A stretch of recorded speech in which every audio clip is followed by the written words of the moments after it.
श्रीराम राम रामेति रमे रामे मनोरमे सहस्रनाम तत्तुल्यं रामनामवरानने।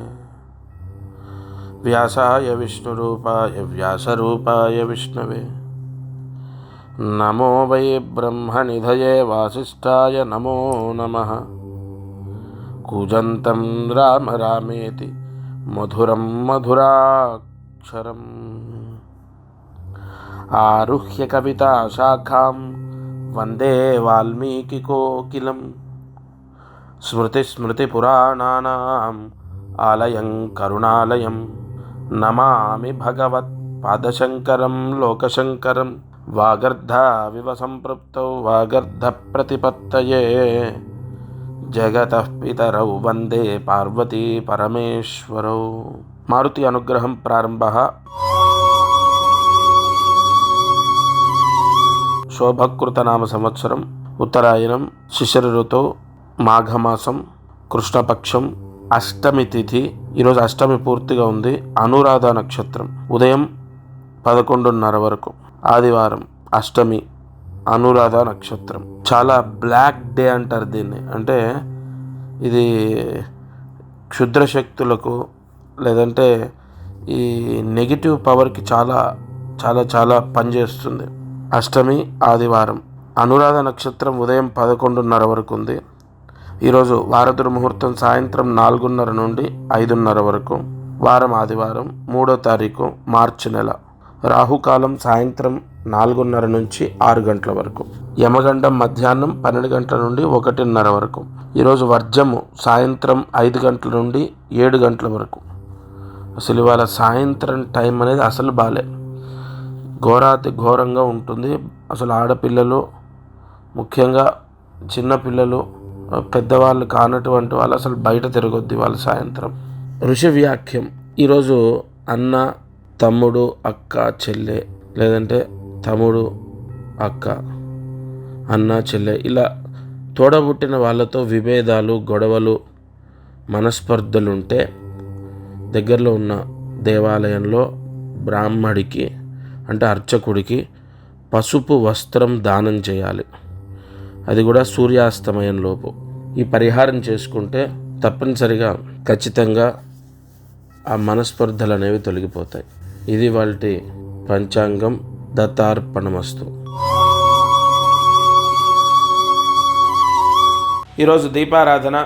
ఈ దీపారాధన విశేష లక్ష్మీ యోగాన్ని ప్రసాదింపజేస్తుంది, ధనయోగాన్ని ప్రసాదింపజేస్తుంది. కొన్ని దీపాలు చాలా చాలా చాలా వెంటనే శుభ ఫలితాన్ని ఇస్తాయి. అటువంటి దీపారాధన ఇది. వెంటనే లక్ష్మీ కటాక్ష యోగాన్ని పొందవచ్చు. మీరు ఈరోజు మధ్యాహ్నం 3:30 నుంచి 4 గంటల మధ్యలో, 3:30 నుంచి 4 మధ్యలో ఎర్రటి వస్త్రము వేసి, అంటే ఎర్రటి ఒత్తి, ఎరుపు రంగులో ఉన్న ఒత్తి వేసి, ఆవు నెయ్యి వేసి దీపాన్ని వెలిగించండి. అయితే ఇవాళ 3:30 నుంచి 4 మధ్యలో తలస్నానం చేసి ఉపవాసం ఉండి దీపాన్ని వెలిగించాలి. ఉపవాసము అంటే పండ్లు, పాలు, టిఫిన్ ఇంతవరకు ఉపయోగపడుతుంది. అంటే అన్నం తినకుండా దీపారాధన చేయాలి. తప్పనిసరిగా ఈ ఎరుపు రంగు వస్త్రము వేసి, ఈ ఎరుపు రంగు వస్త్రము వేసిన పిమ్మట ఈ దీపారాధన యోగము ఆవు నెయ్యి వేసి మీ పూజా మందిరంలో దీపాన్ని వెలిగించాలి. ఆవు నెయ్యి వేసి ఇష్టదైవము లేదా ఇంటి దేవుడు ఎదురుగా ఆ దీపం వెలిగించాలి. దీపం వెలిగించాక లక్ష్మీదేవి అష్టోత్తరాన్ని పారాయణ చేయండి. ఈ పరిహారము, ఈ దీపారాధన ఇవాళ అనంతకోటి లక్ష్మీ యోగాన్ని ప్రసాదిస్తుంది. దత్తార్పణమస్తు. ఒక మహా అద్భుతమైనటువంటి పరిహారము ఈ శివరాత్రికి మీ ముందుకు తీసుకొస్తున్నాను. సంపూర్ణ యజమానస్య అంటే మీరు సర్వపీడ, సర్వ అరిష్ట, గ్రహారిష్ట, గ్రహదోష, సర్వ దుర్దోష పీడలు, నరదృష్టి, నరఘోష, బంధుదృష్టి, బంధుఘోష, మిత్రదృష్టి, మిత్రఘోష, విద్యాదోష అంటే పిల్లలు చదవకపోయినా, చెప్పిన మాట వినకపోయినా, చెడు అలవాట్లున్నా, లేదంటే నరదృష్టి, బాగా ఇతరులు మనపైన ఏడుస్తున్నారు, వాళ్ళ ఏడుపు మనకు తాకకుండా ఎవరో ఏదో చేస్తున్నారు, అదేది మనకు రాకుండా, అలాగే నరదృష్టి దోష, సర్వదోష, సకల పీడ, దుర్దోష పీడ, వివాహ కళ్యాణ యోగ్యత ఫలసిద్ధి ద్వారా అంటే పెళ్లిళ్ళు కుదరట్లేదు, ఎంతో కాలం అయిపోయింది, చాలా ఆలస్యం అయిపోతుంది అన్న వాళ్ళకు వివాహ యోగం ఏర్పడేటట్టు, వివాహం అంటే పెళ్లి కుదిరేటట్టు, మంచి సంబంధం రావడం కోసం పూర్తిగా ఈ మహాశివరాత్రి చదువుని, ఆరోగ్యాన్ని, ధనయోగాన్ని, గతంలో పోయిన శివరాత్రికి నేను చెప్పిన పరిహారం నేను సత్యంగా చెప్తున్నాను, ఖచ్చితంగా చెప్తున్నాను. ఈ మహాశివరాత్రికి సంబంధించి నేను చెప్పినటువంటి పరిహారము ఎంత కాపాడుతుందంటే, నేను పోయిన శివరాత్రి చెప్పింది చాలా మందిని రక్షించింది. అమ్మా పరమేశ్వర సాక్షిగా చెప్తున్నాను, ఎందుకంటే మీకు నమ్మకం కలగాలి కాబట్టి. ఈ పరమేశ్వర సాక్షిగా అన్న మాట ఎంత పెద్దదో తెలుసా? ఖచ్చితంగా జరిగితేనే చెప్తాను. పెళ్లిళ్ళు కుదిరాయి, అంతెందుకు భార్యాభర్తల గొడవలు, డివర్స్ దాకా వెళ్ళిన గొడవలు తగ్గాయి, సొంత ఇల్లు యోగం కలిగింది, రావాల్సిన డబ్బు వచ్చింది, ఆర్థిక సమస్యలు పోయాయి, ఒక వ్యాపారం కలిసి వచ్చేటట్టు చేసింది. అంటే చాలా వ్యాపారాలు చేసి నష్టపోయిన వాళ్ళు ఒక వ్యాపారం ద్వారా సక్సెస్ అయ్యారు ఈ శివరాత్రి రోజు పూజలు చేశాక.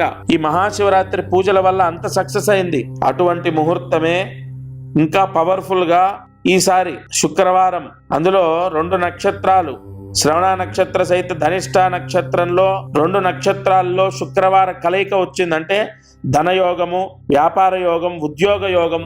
ఉద్యోగాలైతే నిజంగా ఎంత మందికి వచ్చాయో తెలుసా? గత శివరాత్రి మనం చెప్పిన పరిహారం వల్ల విదేశాలకి వెళ్ళారు. విద్యా కటాక్ష యోగం అంటే చదువు, చెప్పిన మాట వినటం, మారటం, మొండితనం పోవటం, చెడు అలవాట్లని వదిలేయటం చాలా పెద్ద పరిహారము, ఎంతో యోగాన్ని ఇస్తుంది. ఎందుకంటే ఇక్కడ ప్రధానంగా కాపాడేది ముహూర్తం. మహాశివరాత్రి ఒక చిన్న వృత్తాంతం చెప్తాను మీకు. ఎన్నో పూజలు చేసినా, జపాలు చేసినా, యజ్ఞయాగాది క్రతువులు చేసినా వాళ్ళకు కొన్ని పీడలు వాళ్ళని విడిచిపెట్టి వెళ్ళట్లేదు, చాలా బాధలు అనుభవిస్తున్నారు, కష్టాలు అనుభవిస్తున్నారు. అయితే ఋషులు ఆ కుటుంబానికి ఒక పరిహారాన్ని ఇచ్చారు. మహాశివరాత్రి, ఈ మహాశివరాత్రి నాడు ఈ పరిహారం చేయండి, పరిహారం కన్నా గొప్పది ముహూర్తము. అటువంటి ముహూర్తము సంవత్సరంలో ఒకే ఒక్కసారి వస్తుంది, అది మహాశివరాత్రి అని ఋషులు పరిహారాన్ని అందించారు. అటువంటి దోషాలు మీకు అంటే మేము జపాలు చేశామండి, శని జపం చేయించాము, రాహుకేతుల జపం చేయించాం, నాగప్రతిష్ఠ చేయించాం, లేదా హోమాలు చేయించాం, ఎన్ని చేసినా మా అబ్బాయికి పెళ్ళవట్లే, లేదా మా అమ్మాయికి జాబ్ రావాలి, లేదా మా అమ్మాయి ఆరోగ్యం బాగుండాలి, లేదా మా అమ్మాయి కాపురం వైవాహిక జీవితం బాగుండాలి, ఉద్యోగం, ధనయోగం, వ్యాపార యోగం, వ్యాపారం గురించి, డబ్బు గురించి, ఆర్థిక సమస్యల గురించి చాలా చేశాము, సమస్యలు అలాగే ఉన్నాయి. ఇలా రకరకాలుగా అన్నీ చేశాము, ఏమి ఫలితం లేదు, సరిగా ఫలితము రావట్లేదు అన్న వాళ్లకు జన్మ జన్మల పాపము, లేదంటే లగ్నాంశ దోషం, అష్టకవర్గ దోషం ఉంటుంది. ఆ దోషాలని తీసేది ఒకే ఒక్కటి మహాశివరాత్రి. నేను మీరేదో చేసుకోవాలని చెప్పట్లే అమ్మా, నేను సత్యంగా చెప్తున్నాను. కొన్ని 100 పోస్టులు ఆల్రెడీ నేను పంపిస్తూనే ఉన్నాను. వరంగల్ కానీ, కరీంనగర్ కానీ, విశాఖపట్నము, విజయనగరం, విజయవాడ, గుంటూరు, తెనాలి, చిత్తూరు, కడప, కర్నూలు, హైదరాబాద్, బెంగళూరు, తమిళనాడు, బళ్ళారి, హుసూర్, చాలా ప్రాంతాలు, మహబూబ్ నగర్, నల్గొండ, ఎన్నో ప్రాంతాలు, ఇటు సంగారెడ్డి, ఎన్నో ప్రాంతాలకు పోస్టులు వెళ్తూనే ఉన్నాయి. నేను మీకు ఎందుకు చెప్తున్నానంటే అందరికీ చెప్పి, అసలు నా వాళ్లకు నేను టీవీలో చెప్తున్నాను, చాలా మంది ఆ పరిహారం చేశారు. ఎందుకు ప్రత్యేకంగా ఈ మహాశివరాత్రి రోజు ఎందుకు ఇంత యోగం అంటే ఋషులు మనకు మానవాళికి అందించిన వరం అది. ఈసారి రుద్ర కవచం అని ప్రతి ఒక్కరి ఇంటికి పంపిస్తున్నాను. అది ఏం చేయాలి అంటే శుక్రవారము ధనిష్ట నక్షత్ర సహిత శ్రవణ నక్షత్రంలో ఉంది కాబట్టి అది ఒక నల్ల దారంలో మనము రుద్రాక్ష ఎలా ఎక్కిస్తాము నల్ల దారంలో, అలా అదొక తాయెత్తు రూపంలో ఉంటుంది. మూల మంత్రంతో ఇవాళ ఒకటి నేను చెప్తాను, ఎన్ని పూజలు చేసినా కలియుగంలో పాశుపత హోమాలు వెంటనే రిజల్ట్ ఇస్తాయి. ఎందుకంటే ఈసారి పాశుపత హోమాలు చేయించి పంపిస్తున్నాను. ఎందుకు? ఆ ముహూర్తము ధనిష్ట నక్షత్రంలో మకర రాశిలో చంద్ర సంచారం ఉన్నప్పుడు మహాశివరాత్రి వచ్చింది. కాబట్టి పాశుపత హోమాలు చేసి కొన్ని మూలమంత్ర జపాలు చేసి పోస్టు పంపిస్తున్నాను. తప్పనిసరిగా ఎట్టి పరిస్థితుల్లో మెడలో ఎక్కడ ఎవరి మెడలో, మన మెడలో కాదు, మీ ఇంట్లో పూజా గదిలో శంకరుడి పటం, ఈశ్వరుడు అమ్మవారు కలిసి లేదా ఈశ్వరుడు ఒక్కటే ఉన్న పటం ఉంటుంది కదా, ఖచ్చితంగా ప్రతి ఒక్కరింట్లో శంకరుడు ఉన్నటువంటి పటం ఉంటుంది కదా, ఆ పటానికి దండలాగా రుద్రాయ నమః ఆభరణం సమర్పయామి, దండలాగా ఈ రుద్రమణి, ఈ రుద్ర కవచాన్ని స్వామికి సమర్పించాలి. అయితే ఇక్కడ కొద్ది సమయం ఉంది, ముందే ఎందుకు ఈ శివరాత్రి గురించి చెప్తున్నానంటే ఇక్కడ ఒక అద్భుతమైన రహస్యం ఉంది. ఇక్కడ సద్యోజాతం ప్రవద్యామి త్యావాహయామి సద్యోజాతాయ వై నమో నమః ఆవాహనం సమర్పయామి ఆసనం సమర్పయామి భవే భవేనేతి పాద్యం సమర్పయామి కాలాయ నమః గంధాంధారయామి రుద్రాయ నమః ఆభరణం సమర్పయామి. ఎంత కాలము అంటే ఎన్ని రోజులు శివరాత్రికి ముందు, 1, 2, 3, 4, 10 రోజుల ఎంత ముందు మీ ఇంట్లో శంకరుడి మెడలో అంటే ఎంత కాలము ఈశ్వరుడికి ఆభరణంగా ఉంటుందో అంత త్వరగా దోష నివారణ జరుగుతుంది ఆ ఇంట్లో.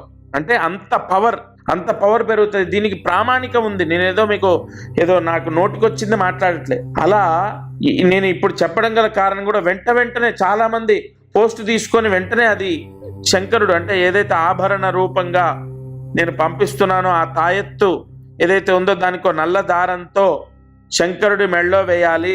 ఈ నల్ల దారమే ఎందుకంటే చాలా ఈ సంవత్సరం 2024లో శని దోషం ఎక్కువగా ఉంటుంది. ఈ మేషరాశి, కర్కాటక రాశి, కన్యా రాశి, సింహరాశి, వృశ్చిక రాశి, మకర రాశి, మీనరాశి, కుంభరాశి, ఈ రాశుల వారికి ఎక్కువగా శని దోషం ఎక్కువగా ఇబ్బందులు తెచ్చిపెడుతుంది. కాబట్టి ఈ నలుపు రంగులో దారము తీసుకొని ఆ తాయెత్తు అందులో ఎక్కించి శంకరుడికి దండలాగా వేయాలి.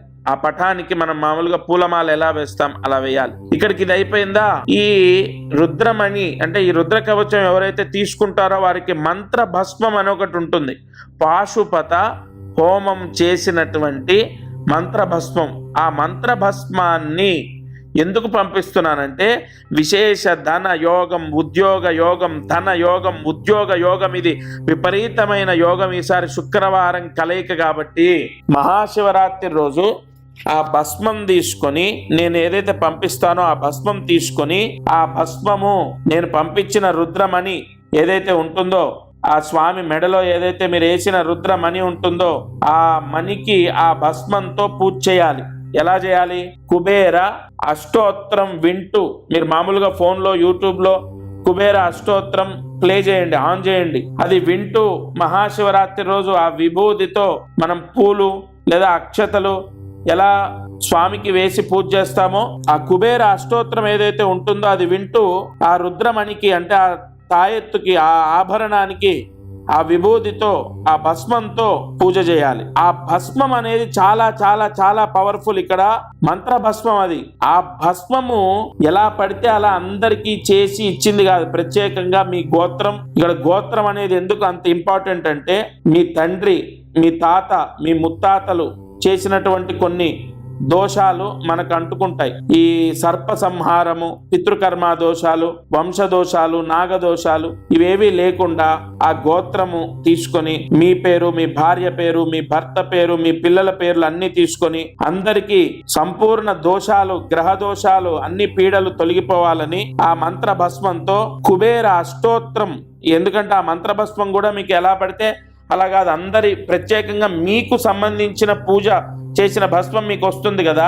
శివరాత్రి రోజు ఆ భస్మంతో కుబేర అష్టోత్తరం వింటూ ఆ శంకరుడి పటానికి ఆ రుద్రమణికి పూజ చేసి ఆ ఆభరణంగా వేసింది ఇంట్లో మీ అబ్బాయికి గాని లేదా మీ భర్తకు గాని మెడలో వేయండి. ఎంత ఐశ్వర్యమో తెలుసా.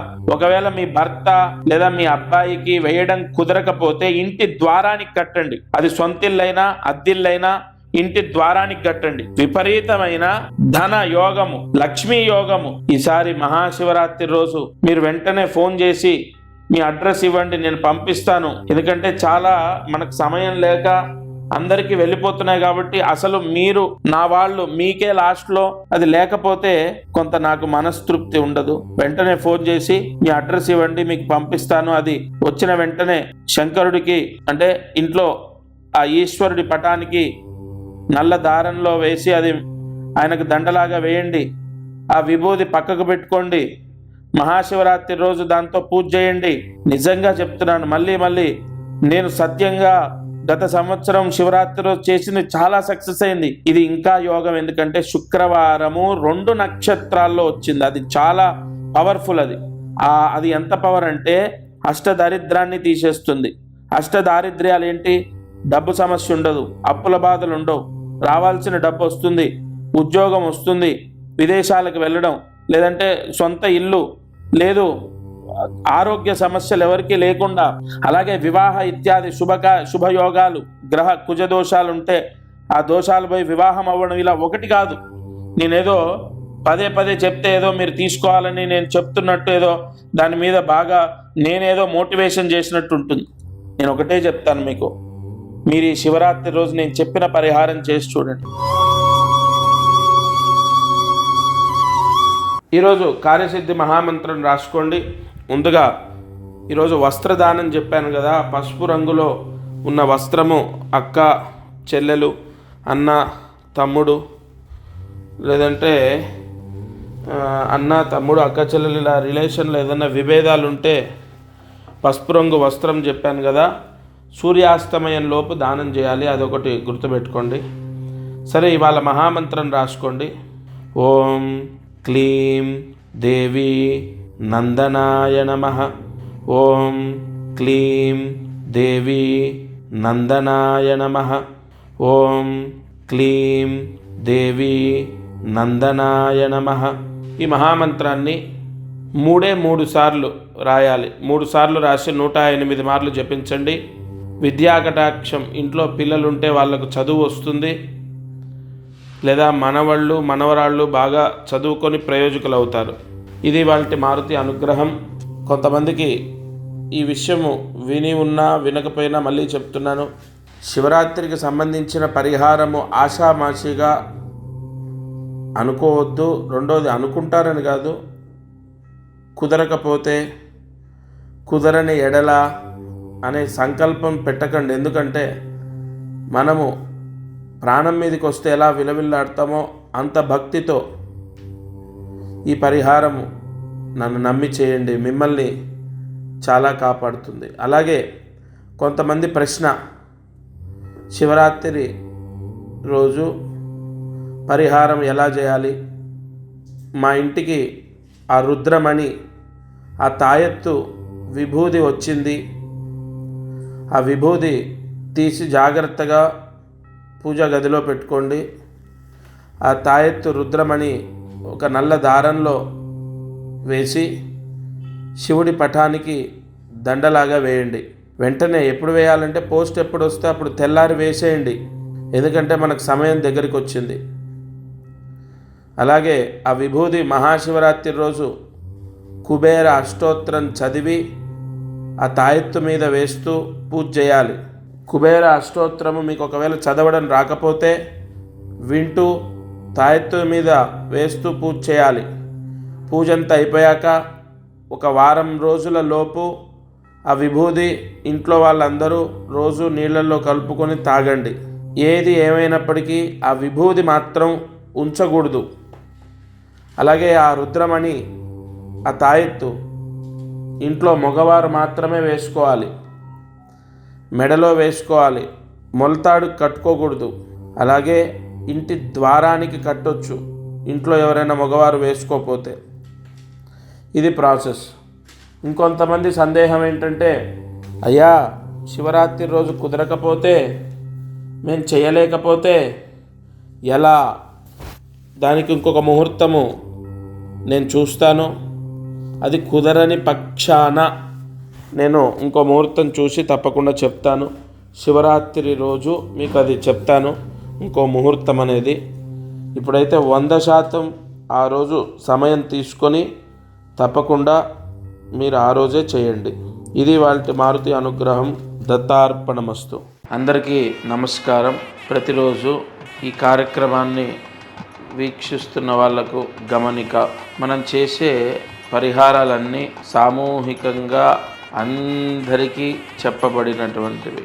ఇక్కడ ఒక విషయాన్ని మీరు గ్రహించాలి. మానవ జన్మ, నేను కానీ మీరు కానీ ఎవరు జన్మనెత్తినా ఒక కర్మదోషంతోనే పుడతాం. ఆ కర్మదోషము విముక్తయ్యి మనకు అనేక కష్టాలు పోవాలంటే జాతకమే దానికి బలమైన ఆధారం. కావున ఎవరైతే ఈ ఛానల్ చూస్తున్నారో వాళ్ళకు విపరీతంగా, అంటే ఈ ఛానల్ చూడండి, దీంట్లో చెప్పిన పరిహారాలు చేయండి, ఓకే, అయినా కూడా మీ కష్టాలు తొలగలేదు, లేదా విపరీతంగా కష్టాలున్నాయి, ఇంట్లో సమస్యలు ఉన్నాయి, అమ్మాయి విషయంలో అబ్బాయి విషయం, ఇలా అనేక విషయాల్లో సమస్యలు ఉన్నాయి అన్నప్పుడు తప్పకుండా మీ జాతకాన్ని పరిశీలింప చేయించండి.